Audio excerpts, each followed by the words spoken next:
Mark Bloch, Introducción a la Historia. Segundo, la observación histórica. 1. Caracteres generales de la observación histórica.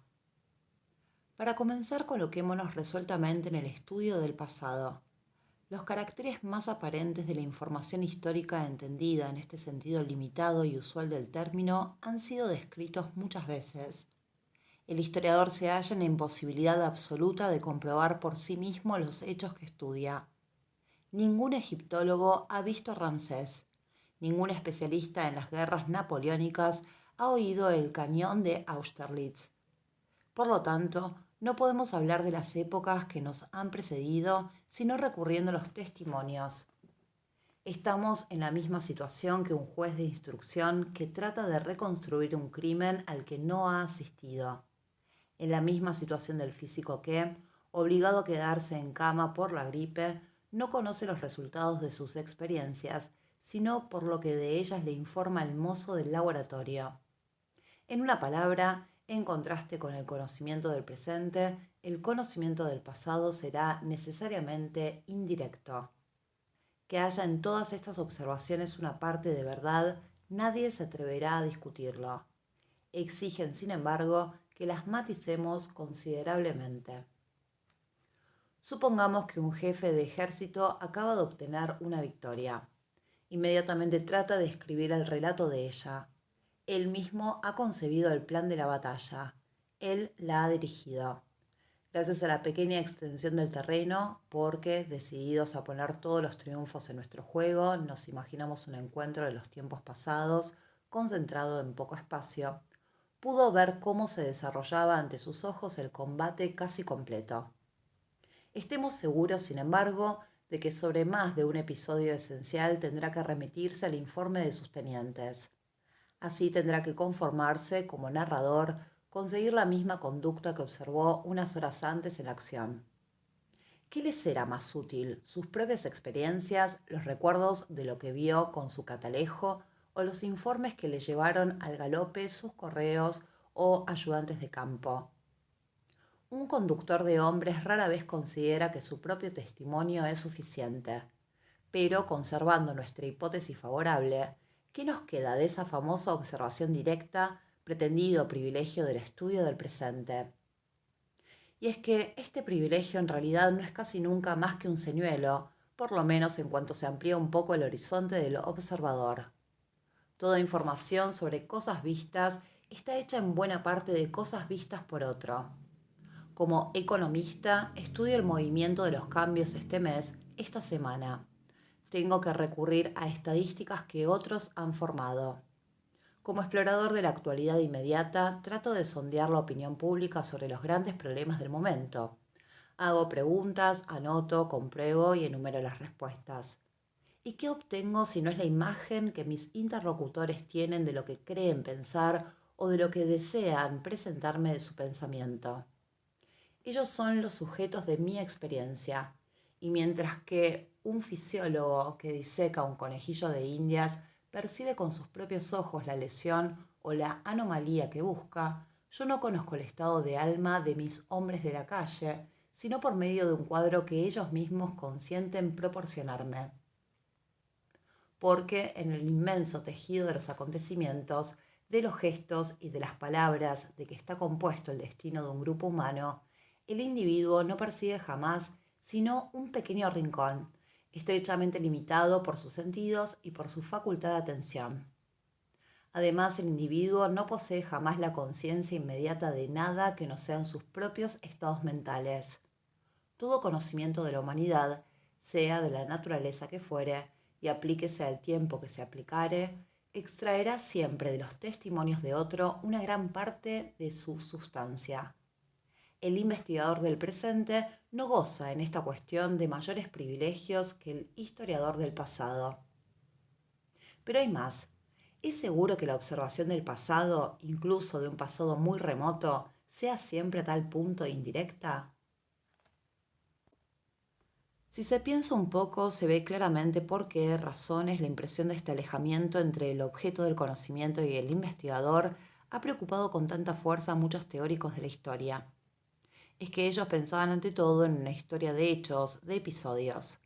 Quiero decir, en una historia que, con razón o sin ella, aún no es tiempo de discutir esto, concede una extremada importancia al hecho de volver a registrar con exactitud los actos, las palabras o las actitudes de algunos personajes que se hayan agrupados en una escena de duración relativamente corta, en la que se juntan, como la tragedia clásica, todas las fuerzas críticas del momento. Jornada revolucionaria, combate, entrevista diplomática. Se ha dicho que el 2 de septiembre de 1792 los revolucionarios pasaron la cabeza de la princesa de Lamballe clavada en la punta de una pica bajo las ventanas de la familia real. ¿Es esto cierto? ¿Es esto falso? M. Pierre Caron, que ha escrito un libro de admirable probidad sobre las masacres, no se ha atrevido a pronunciarse sobre este punto. Pero si hubiera contemplado el horrible cortejo desde una de las torres del temple, habría sabido seguramente a qué atenerse. Y aún en ese caso, cabría suponer que en esas circunstancias hubiera conservado toda su sangre fría de sabio y que, desconfiando de su memoria, hubiera tenido cuidado de anotar inmediatamente sus observaciones. Sin duda, en ese caso, el historiador se sentirá, frente a un buen testimonio de un hecho presente, en una posición un poco humillante. Estará como en la cola de una columna en que los avisos se transmiten desde la cabeza de fila en fila. Y sin duda no será ese un buen lugar para estar bien informado. Hace mucho tiempo, durante un relevo nocturno, vi pasar así a lo largo de la fila la voz de «Atención», hoyos de obuses a la izquierda. El último hombre recibió el grito en esta forma: «Izquierda». Dio un paso hacia la izquierda y se hundió. Hay otras eventualidades.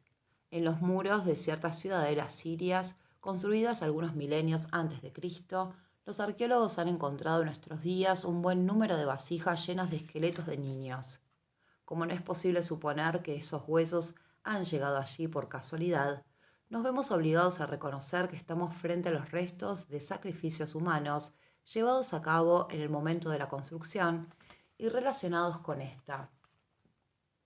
Para saber a qué creencias corresponden estos ritos, no será necesario remitirnos a los testimonios del tiempo, si los hay, o a proceder por analogía con ayuda de otros testimonios. ¿Cómo comprender una fe que no compartimos sino por lo que se nos diga? Es el caso, repitámoslo, de todos los fenómenos de conciencia que nos son extraños. En cuanto al hecho mismo del sacrificio, nuestra posición es diferente. Ciertamente no lo aprendemos de una manera absolutamente inmediata, como el geólogo que no percibe la amonita en el fósil que descubre, como el físico que no percibe el movimiento molecular a pesar de descubrir sus efectos en el movimiento browniano.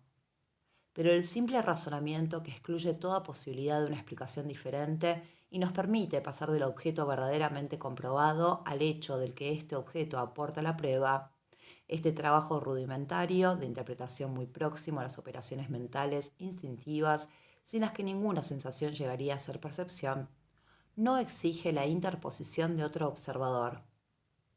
Los especialistas del método han entendido generalmente, por conocimiento indirecto, el que no alcanza al espíritu del historiador más que por el canal de espíritus humanos diferentes. Quizá el término no ha sido bien escogido. Se limita a indicar la presencia de un intermediario. Pero no se ve por qué la relación, la cadena, tiene que ser necesariamente humana. Aceptemos, sin embargo, el uso común sin disputar sobre las palabras.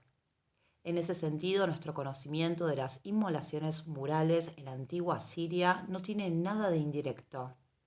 Pues bien, hay muchos otros vestigios del pasado que nos ofrecen un acceso igualmente llano.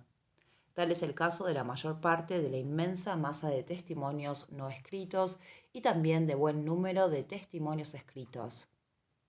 Si los teóricos más conocidos de nuestros métodos nos hubieran manifestado una indiferencia tan sorprendente y soberbia por las técnicas propias de la arqueología, si no hubieran estado obsesos en el orden documental por el relato y en el orden de los hechos por el acontecimiento, sin duda habrían sido más cautos y no habrían condenado al historiador a una observación eternamente dependiente. En las tumbas reales de Ur, en Caldea, se han encontrado cuentas de collares hechos de amazonita. Como los yacimientos más próximos de esta piedra se hallan situados en el corazón de la India o en los alrededores del lago Baikal, ha sido necesario concluir que desde el tercer milenio antes de nuestra era, las ciudades del Bajo Éufrates mantenían relaciones de intercambio con tierras muy lejanas. La inducción podrá parecer buena o frágil. Cualquiera que sea el juicio que nos formemos de ella, debemos admitir que se trata de una inducción de tipo clásico. Se funda en la comprobación de un hecho y no interviene el testimonio de una persona distinta del investigador. Pero los documentos materiales no son en modo alguno los únicos que poseen este privilegio de poder ser captados así de primera mano. El pedernal tallado por el artesano de la Edad de Piedra, un rasgo del lenguaje, una regla de derecho incorporada en un texto, un rito fijado por un libro de ceremonias o representado en una estela, son otras tantas realidades que captamos y que explotamos con un esfuerzo de inteligencia estrictamente personal. Para ello no necesitamos recurrir a ningún intérprete, a ningún testigo.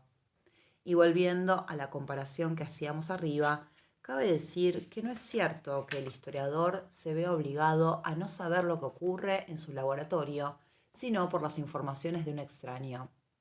Es verdad que nunca llega hasta después de terminada la experiencia, pero si las circunstancias lo favorecen, ésta habrá dejado residuos que no le será imposible percibir con sus propios ojos. Por lo tanto, hay que definir las indiscutibles particularidades de la observación histórica con otros términos, a la vez menos ambiguos y más amplios. La primera característica del conocimiento de los hechos humanos del pasado y de la mayor parte de los del presente consiste en ser un conocimiento por huellas, para usar la feliz expresión de François Simian. Trátese de los huesos enmurallados de Siria, de una palabra cuya forma o empleo revela una costumbre, de un relato escrito por el testigo de una escena antigua o reciente. ¿Qué entendemos por documentos sino una huella, es decir, la marca que ha dejado un fenómeno y que nuestros sentidos pueden percibir? Poco importa que el objeto original sea por naturaleza inaccesible a la sensación, como la trayectoria del átomo, que solo es visible en el tubo de Crookes. Poco importa que se haya vuelto inaccesible a la sensación a causa del tiempo, como el helecho, que podrido hace millares de años, ha dejado su huella, sin embargo, en el bloque de hulla, o como las solemnidades que han caído en desuso y que vemos pintadas y comentadas en los muros de los templos egipcios. En ambos casos el procedimiento de reconstrucción es el mismo y todas las ciencias ofrecen múltiples ejemplos de él. Pero el hecho de que gran número de investigadores de todas las categorías se vean obligados a aprender ciertos fenómenos centrales solo mediante otros fenómenos derivados de ellos, en modo alguno quiere decir que haya en todos una perfecta igualdad de medios. Es posible que, como en el caso del físico, tengan el poder suficiente para provocar la aparición de las huellas. Es también posible, por el contrario, que tengan que esperar a que obre el capricho de fuerzas sobre las que no tienen la menor influencia. En uno y otro caso, su posición será muy distinta, como es evidente. ¿Qué ocurre con los observadores de los hechos humanos? Aquí las cuestiones de fecha vuelven a ocupar un primer plano. Es evidente que todos los hechos humanos, algo complejos, escapan a la posibilidad de una reproducción o de una orientación voluntaria, y sobre esto hablaremos más tarde. Desde las medidas más elementales de la sensación hasta las pruebas más refinadas de la inteligencia y de la emotividad, existe una experimentación psicológica. Pero esta experimentación no se aplica en suma sino al individuo. La psicología colectiva es casi por completo rebelde a ella. No es posible, y nadie se atrevería a hacerlo suponiendo que fuera posible, suscitar deliberadamente un pánico o un movimiento de entusiasmo religioso.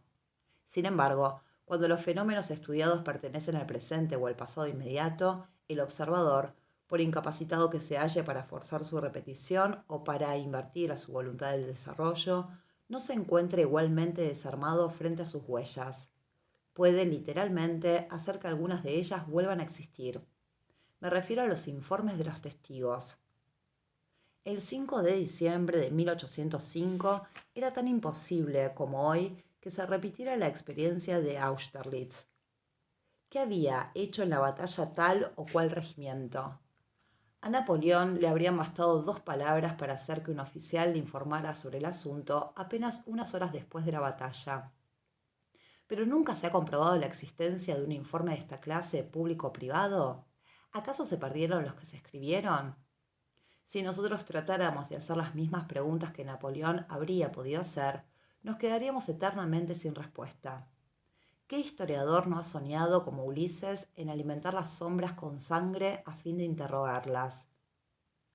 Pero los milagros de la necuya ya no están de moda y no tenemos más máquina para remontar el tiempo que nuestro cerebro con los materiales que le proporcionan las generaciones pasadas. No habría que exagerar tampoco los privilegios que tiene el estudio del presente. Imaginemos por un momento que todos los oficiales, que todos los hombres de un regimiento han perecido. O mejor, que entre todos los supervivientes no se encuentra un solo testigo cuya memoria, cuyas facultades de atención sean dignas de crédito. En este caso, Napoleón no se encontraría en una situación mejor que la nuestra.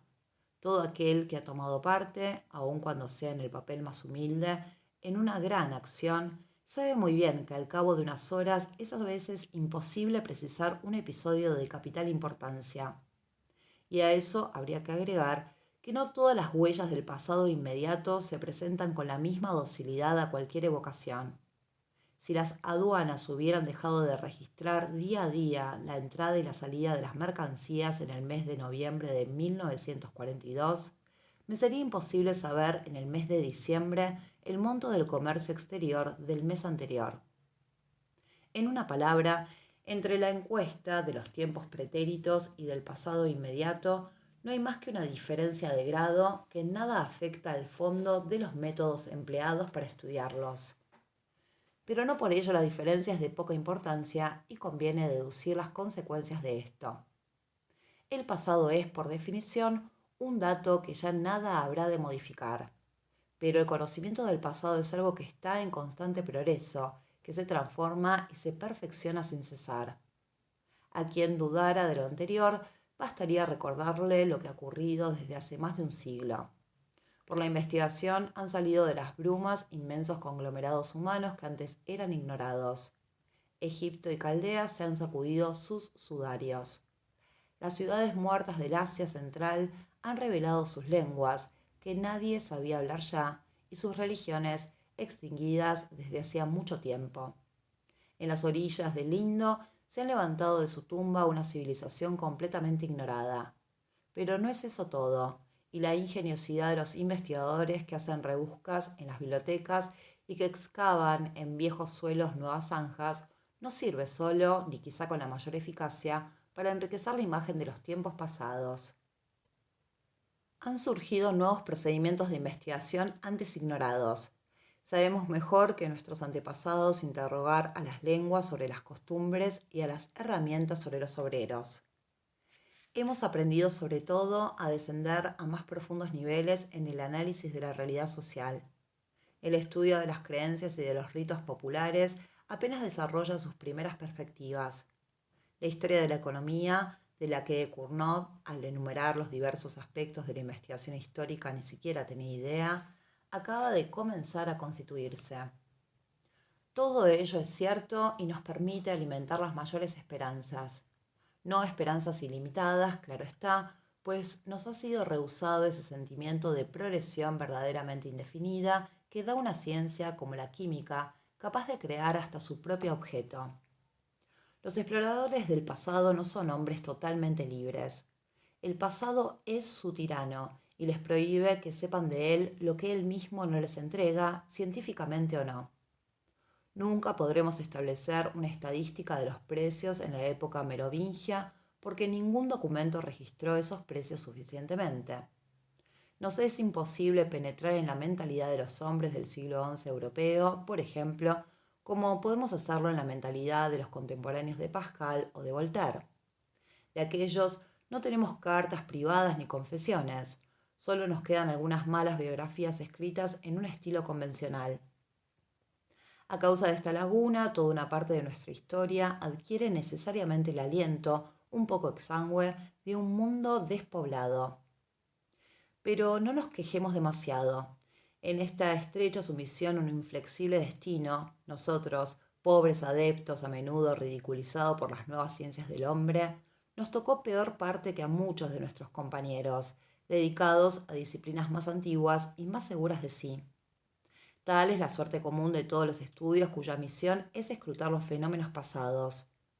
Y el prehistoriador, falto de testimonios escritos, es más incapaz de reconstruir las liturgias de la Edad de Piedra que, pongo por caso, el paleontólogo las glándulas de secreción interna del plesiosaurio, del que solo subsiste el esqueleto. Siempre es desagradable decir, no sé, no lo puedo saber. No hay que decirlo sino después de haber buscado enérgica, desesperadamente.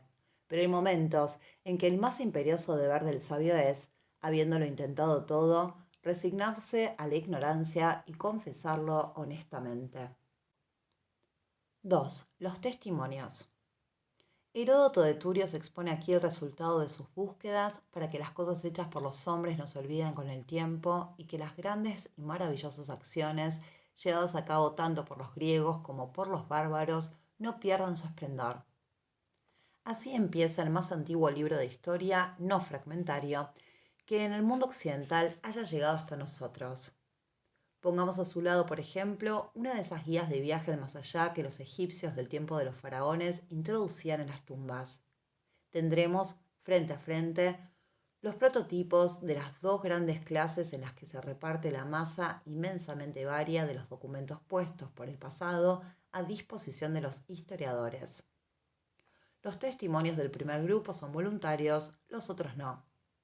Cuando leemos, para informarnos, a Heródoto o a Froissart, las memorias del mariscal Joffre o los comunicados, por otra parte completamente contradictorios, que nos dan en estos días los periódicos alemanes y británicos sobre el ataque de un convoy en el Mediterráneo, ¿qué hacemos sino conformarnos exactamente a lo que los autores de esos escritos esperaban de nosotros?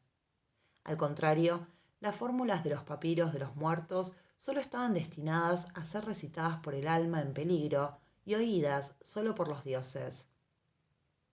El hombre de los palafitos que echaba en el lago los residuos de su comida, donde hoy los remueve el arqueólogo, no hacía sino limpiar su cocina, su vivienda.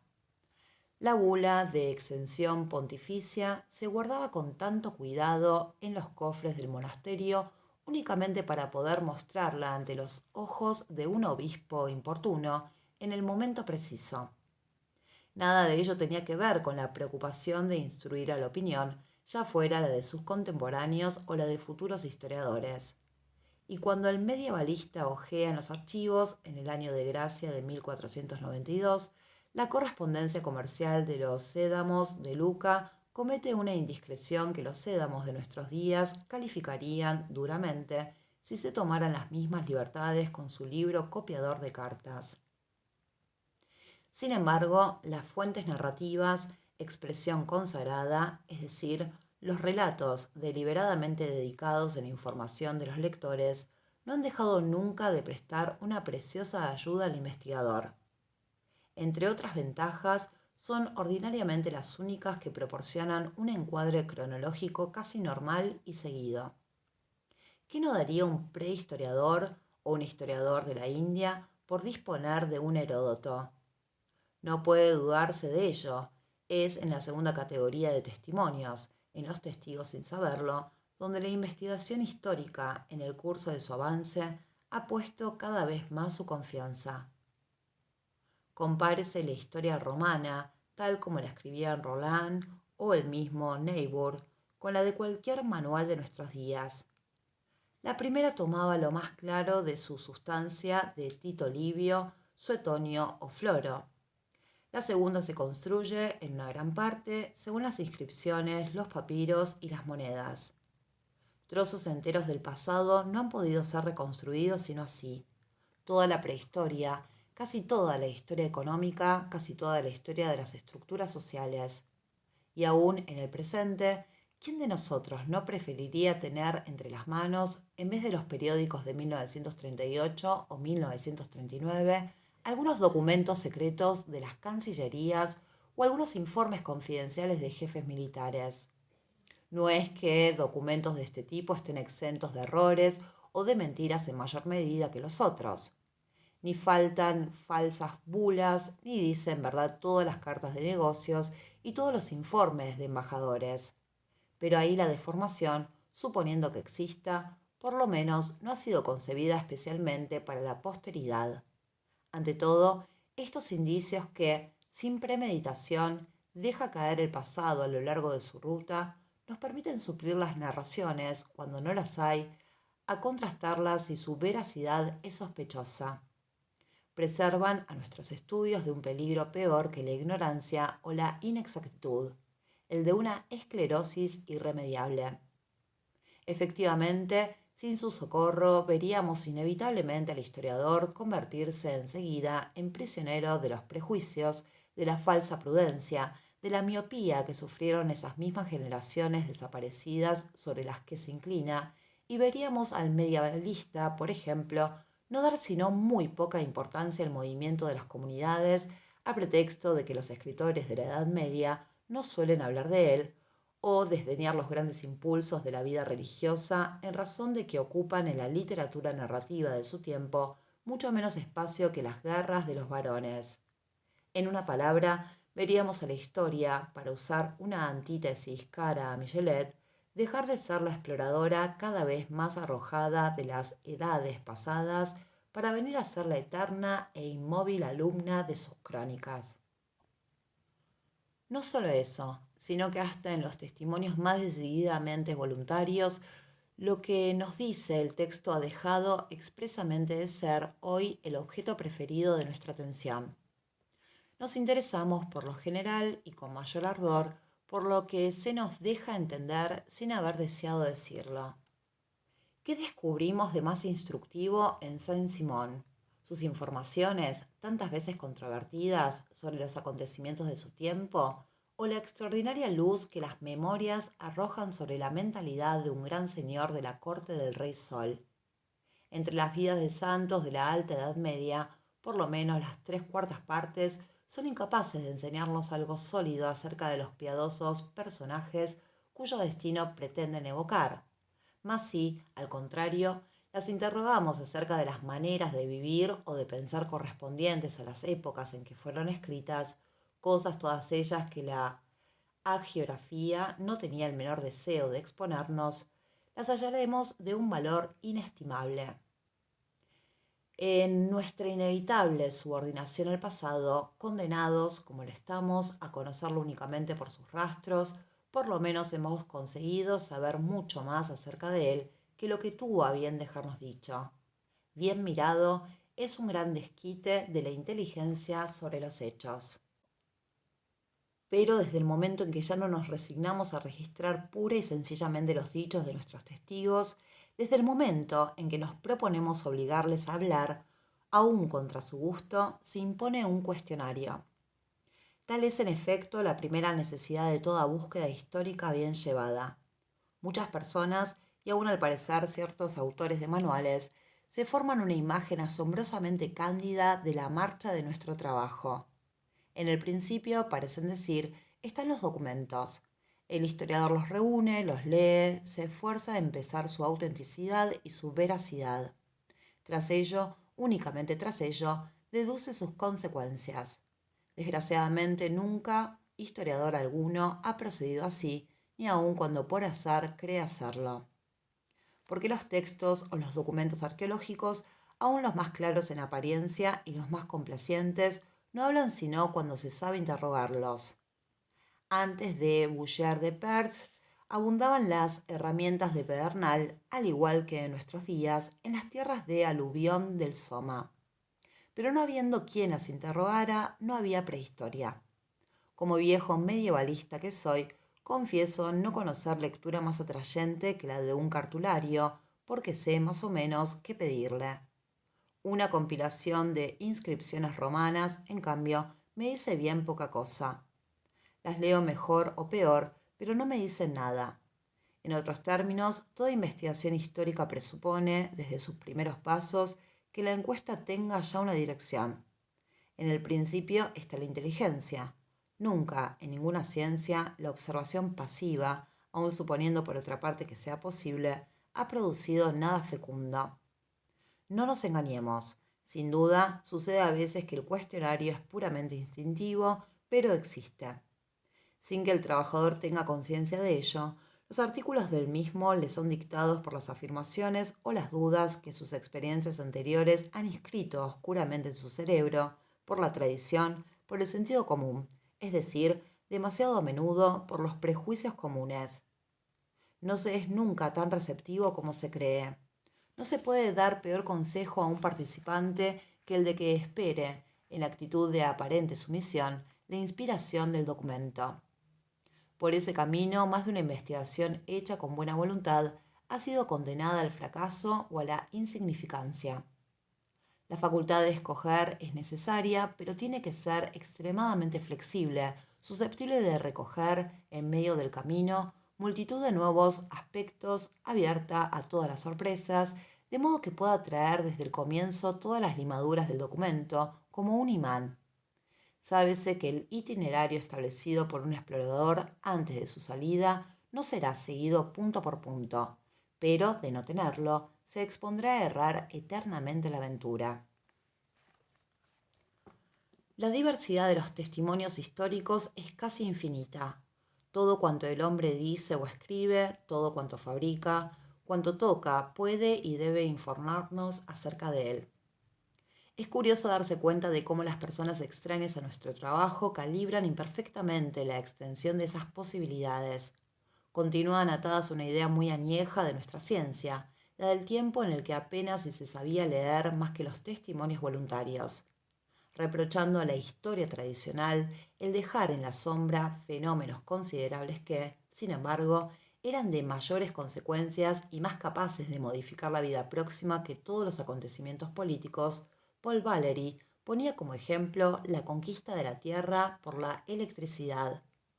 En esto se le aplaudirá con gusto. Es desgraciadamente demasiado exacto que este inmenso tema no ha producido todavía ningún trabajo serio. Pero cuando, arrebatado en cierta manera por el exceso mismo de su severidad para justificar la falta que acaba de denunciar, Paul Valéry añade que estos fenómenos escapan necesariamente al historiador porque, prosigue, ningún documento los menciona expresamente. La acusación, pasando del sabio a la ciencia, se equivoca de dirección. ¿Quién puede creer que las empresas de la industria eléctrica carezcan de archivos, de estados de consumo, de mapas de extensión de sus redes? Los historiadores dirán, han descuidado hasta ahora consultar esos documentos, y es, sin duda, una falta, a menos que la responsabilidad recaiga en guardianes tal vez demasiado celosos de tantos hermosos tesoros. Hay que tener paciencia. La historia no es todavía como debiera ser, pero no es una razón para cargar a la historia posible con el peso de los errores que no pertenecen sino a la historia mal comprendida. De ese carácter maravillosamente dispar de nuestros materiales nace, sin embargo, una dificultad. Desde luego, lo suficientemente grave para contarse entre las 3 o 4 grandes paradojas del oficio de historiador. Sería una gran ilusión imaginarse que cada problema histórico se vale de un tipo único de documentos especializado en este empleo. Al contrario, cuanto más se esfuerza la investigación por llegar a los hechos profundos, menos le es permitido esperar la luz si no es por medio de rayos convergentes de testimonios muy diversos en su naturaleza. ¿Qué historiador de las religiones se contentaría con la compulsa de tratados de teología o colecciones de himnos? Él lo sabe, acerca de las creencias y las sensibilidades muertas, las imágenes pintadas o esculpidas en las paredes de los santuarios, la disposición o el mobiliario de las tumbas le dicen, por lo menos, tanto como muchos escritos. Así, tanto como del estudio de las crónicas o de las cartas pueblas, nuestro conocimiento de las invasiones germánicas depende de la arqueología funeraria y de los estudios toponímicos. A medida que se acerca uno a nuestro tiempo, estas exigencias se hacen, sin duda, distintas, pero no por ello menos imperiosas. Para comprender las sociedades de hoy, ¿quién cree que baste hundirse en la lectura de debates parlamentarios o de oficios de Cancillería?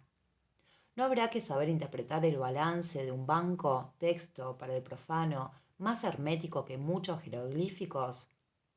El historiador de una época en la que reina la máquina deberá ignorar cómo están constituidas y cómo se han modificado las máquinas. Y que así todo problema humano importante necesita el manejo de testimonios de tipos opuestos, es al contrario de toda necesidad que las técnicas eruditas se distingan según los tipos de testimonio. El aprendizaje de cada una de ellas es largo, su posesión plena necesita una práctica más larga todavía y, por decirlo así, constante. Por ejemplo, solo un número muy reducido de investigadores puede vanagloriarse de hallarse bien preparados para leer y criticar una carta puebla medieval, para interpretar correctamente los nombres de lugares, que son ante todo hechos lingüísticos, para fijar sin errores la fecha de los vestigios de un hábitat prehistórico celta galo-romano, para analizar las sociedades vegetales de un prado o asociaciones vegetales de un prado, de un barbecho, de un erial. Sin embargo, sin todo ello, ¿cómo pretender escribir la historia de la ocupación del suelo? Creo que pocas ciencias están obligadas a usar simultáneamente tantas herramientas dispares. Y es que los hechos humanos son de lo más complejos y el hombre se coloca en el extremo de la naturaleza. Es útil a mi ver, es indispensable que el historiador posea al menos una noción de las principales técnicas de su oficio, aunque solo sea para saber medir por adelantado la fuerza de la herramienta y las dificultades de su manejo. La lista de las disciplinas auxiliares que proponemos a nuestros principiantes es demasiado reducida. A hombres que en la mitad de su tiempo no podrán alcanzar el objeto de sus estudios sino a través de las palabras, ¿por qué absurdo paralogismo se les permite, entre otras lagunas, ignorar las adquisiciones fundamentales de la lingüística? Aún así, y suponiendo una gran variedad de conocimientos en los investigadores mejor provistos, estos hallarán siempre y normalmente muy deprisa sus límites. Entonces, no queda otro remedio que sustituir la multiplicidad de aptitudes en un mismo hombre por una alianza de técnicas practicadas por diferentes eruditos, pero dirigidas todas ellas a la elucidación de un tema único.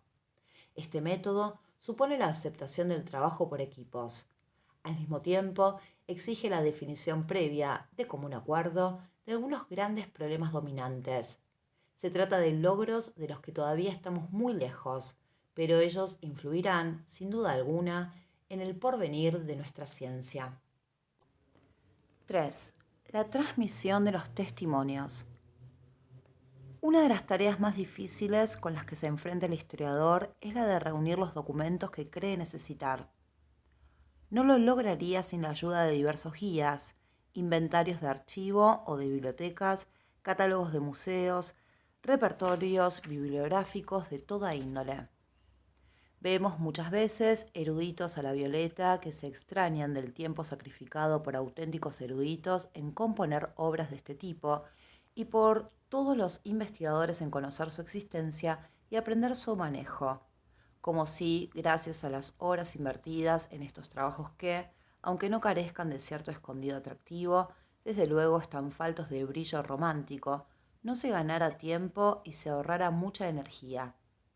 Es difícil imaginarse, si no se es especialista, la suma de esfuerzos estúpidamente inútiles que un apasionado por la historia del culto de los santos se ahorra si conoce la Biblioteca Hagiográfica Latina de los padres volandistas. Lo que hay que sentir, en verdad, es que no podemos tener en nuestras bibliotecas una mayor cantidad de estos instrumentos, cuya enumeración, materia por materia, pertenece a los libros especiales de orientación, y que no sean todavía lo bastante numerosos, sobre todo para las épocas menos alejadas de nosotros, que su establecimiento, principalmente en Francia, no obedezca sino por excepción a un plan de conjunto racionalmente concebido, que su puesta al día sea demasiadas veces abandonada a caprichos individuales o a la parsimonia mal informada de algunas casas editoras. El tomo primero de las admirables Fuentes de la Historia de Francia de Émile Molinier no ha sido acreditado o reeditado desde su primera aparición en 1901. Este sencillo hecho es toda una grave acusación. Evidentemente, la herramienta no hace la ciencia, pero una sociedad que pretende respetar la ciencia no debería desinteresarse de sus herramientas. No cabe duda que sería prudente no confiar demasiado para lograrlo en las instituciones académicas que por su reclutamiento favorable a la preeminencia de la edad y propicio a los buenos discípulos suele carecer de espíritu de empresa. Nuestra escuela de guerra y nuestros estados mayores no son los únicos en nuestro país que conservan en tiempos motorizados la mentalidad de la carreta de bueyes. A pesar de los bien hechos, de los abundantes que pueden ser esos mojones, servirían de poco a un investigador que no tuviese, por adelantado, una idea del terreno a explorar. En contra de lo que a veces suelen imaginarse los principiantes, no surgen los documentos aquí y allá por el solo efecto de no se sabe qué misterioso decreto de los dioses.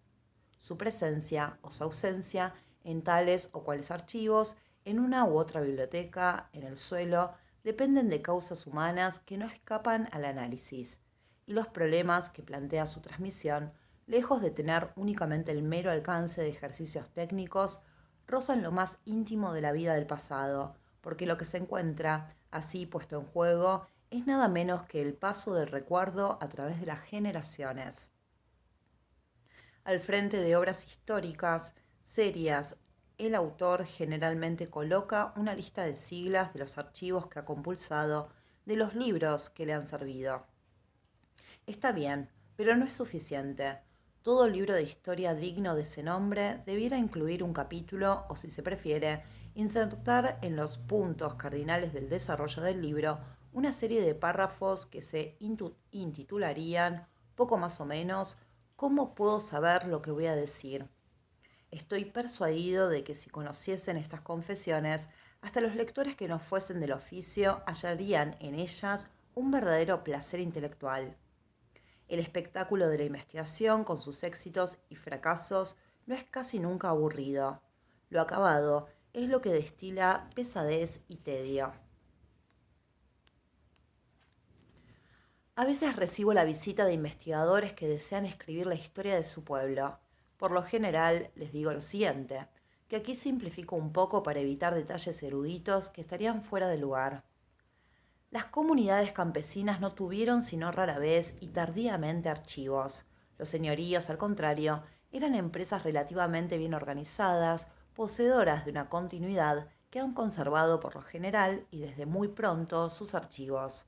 Para el período anterior a 1789 y especialmente para épocas más antiguas, los principales documentos de los que puedan esperar servirse son, pues, de procedencia señorial, de donde resulta que la primera cuestión a la que tendrán que contestar y de la que todo dependerá será la siguiente. En 1789, ¿quién era el señor del pueblo? En realidad, no es imposible la existencia simultánea de varios señores entre quienes haya sido repartido el pueblo, pero para simplificar dejaré de lado esta suposición. Pueden concebirse tres eventualidades. El señorío pudo haber pertenecido a una iglesia, a un laico emigrado durante la Revolución o a un laico no emigrado. El primer caso es con mucho el más favorable. En esa eventualidad, el archivo seguramente ha sido bien manejado y desde hace mucho tiempo, y fue seguramente confiscado a partir de 1790, al mismo tiempo que las tierras, por la aplicación de las leyes de secularización del clero. Debieron llevarlo a algún depósito público y puede esperarse razonablemente que allí continúa hoy, más o menos intacto, a disposición de los eruditos. La hipótesis del emigrado todavía es bastante buena.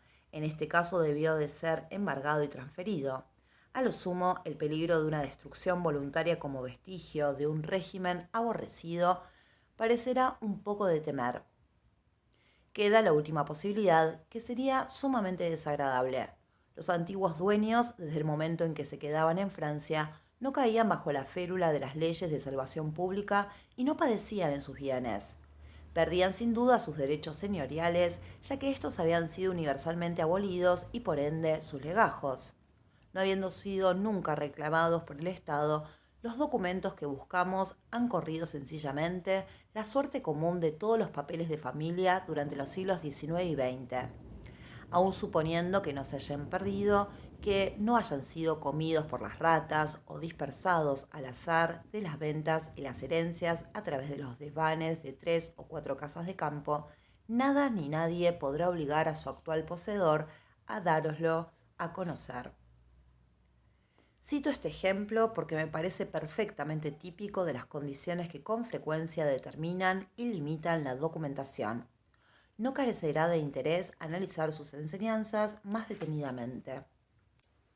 El papel que acabamos de ver desempeñar a las confiscaciones revolucionarias es el de una deidad muchas veces propicia al investigador, la catástrofe.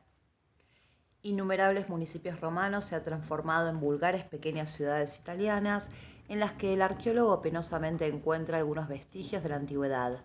Únicamente la erupción del Vesubio conservó a Pompeya. Desde luego, la mayoría de los grandes desastres de la humanidad han ido en contra de la historia. Montones de manuscritos literarios e historiográficos, los inestimables expedientes de la burocracia imperial romana se hundieron en la marea de las invasiones.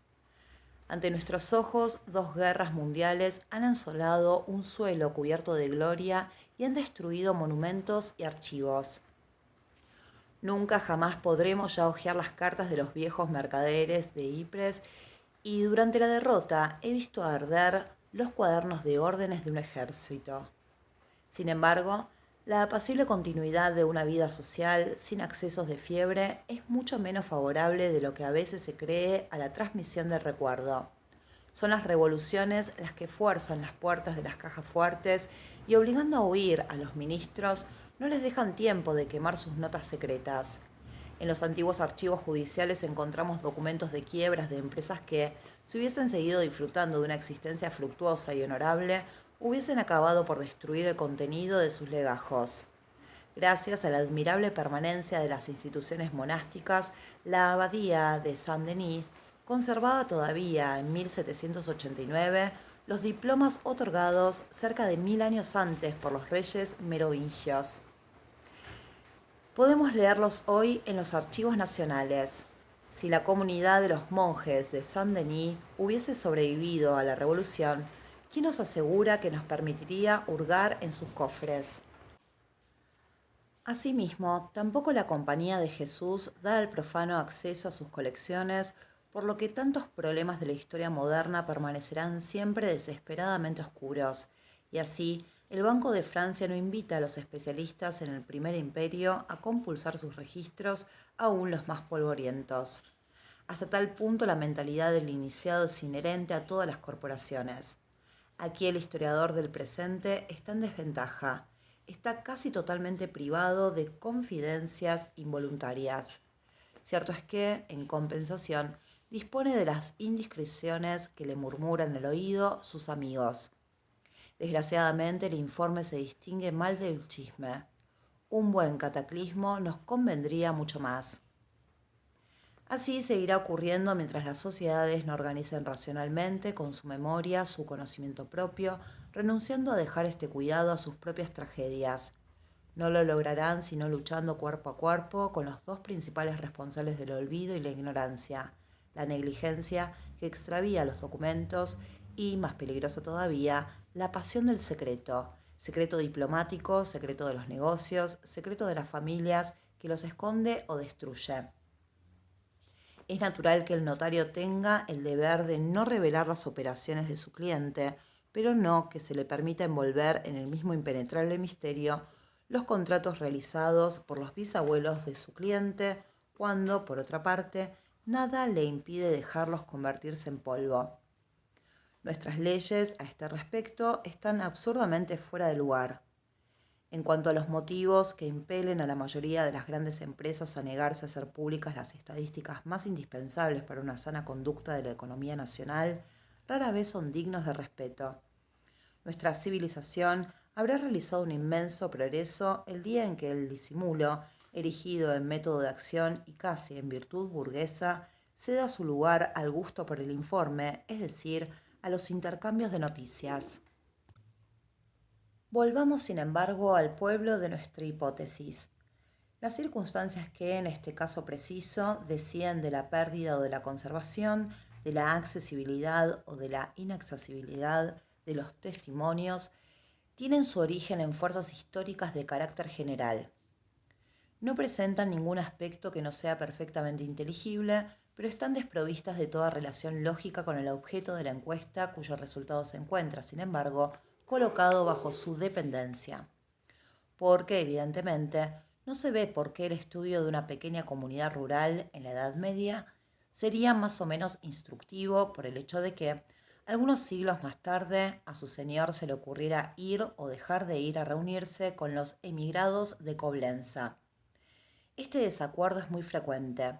Si conocemos infinitamente mejor el Egipto romano que la Galia de la misma época, no es que tengamos mayor interés por los egipcios que por los galo-romanos, sino porque la sequía, las arenas y los ritos funerarios de la momificación preservaron allí los escritos que el clima de Occidente y sus usos condenaban, por el contrario, a una rápida destrucción. Entre las causas que llevan al éxito o al fracaso en la búsqueda de documentos y los motivos que nos hacen deseables estos mismos documentos, no hay de ordinario nada en común. Tal es el elemento irracional, imposible de eliminar, que da a nuestras investigaciones algo de la trágica intimidad en que tantas obras del espíritu hallan tal vez, con sus límites, una de las razones secretas de su destrucción. Todavía, en el ejemplo citado, la suerte de los documentos, pueblo por pueblo, es un hecho crucial conocido, casi previsto. Pero no siempre ocurre así. El resultado final depende a veces de tal número de hechos encadenados, absolutamente independientes unos de otros, que toda previsión viene a ser imposible. Sé de 4 incendios sucesivos y de un saqueo que devastaron los archivos de la antigua abadía de San Benito de Loira. ¿Cómo, enfrentándome con el resto, puedo adivinar qué documentos se salvaron? Lo que se ha llamado la migración de los manuscritos ofrece una materia digna de estudio del mayor interés. Los pasos de una obra literaria a través de las bibliotecas, el hecho mismo de las copias, el cuidado o la negligencia de los bibliotecarios y de los copistas son otros tantos rasgos por los que se expresan a lo vivo las vicisitudes de la cultura y el variado juego de sus grandes corrientes. ¿Qué erudito, aun el mejor informado, hubiese podido anunciar, antes de su descubrimiento, que el único manuscrito de la Germania de Tácito había ido a parar, en el siglo XVI, al monasterio de Hersfeld? En una palabra, existe en el fondo de casi toda búsqueda documental un residuo de sorpresa y por ende de aventura. Un investigador que conozco muy bien me contó que, en Dunkerque, mientras esperaba, sin dejar entrever demasiada impaciencia, en la costa bombardeada, un cierto embarque, uno de sus camaradas le dijo, con cierta extrañeza: «Es curioso, ¿no parece usted aborrecer la aventura?». Mi amigo hubiese podido contestar que, en contra del prejuicio corriente, la costumbre de la investigación no es de ninguna manera desfavorable a la aceptación, bastante normal, de una apuesta con el destino. Nos preguntábamos antes si existe una oposición de técnicas entre el conocimiento del pasado humano y el del presente. Acabamos de dar la contestación. Evidentemente, el explorador de lo actual y el de épocas lejanas manejan, cada uno a su manera, las herramientas de que disponen. Según los casos, uno u otro tiene ventajas. El primero toca la vida de una manera inmediata, más sensible. El segundo, en sus indagaciones, dispone de medios que, muchas veces, le son negados a aquel. Así, la disección de un cadáver, que descubre al biólogo muchos secretos que el estudio de un ser vivo le hubiese ocultado, calla acerca de muchos otros, de los que solo el cuerpo vivo tiene la revelación. Pero, cualquiera que sea la edad de la humanidad que el investigador estudie, los métodos de observación se hacen, casi con uniformidad, sobre rastros y son fundamentalmente los mismos. Iguales son, como vamos a ver, las reglas críticas a las que ha de obedecer la observación para ser fecunda.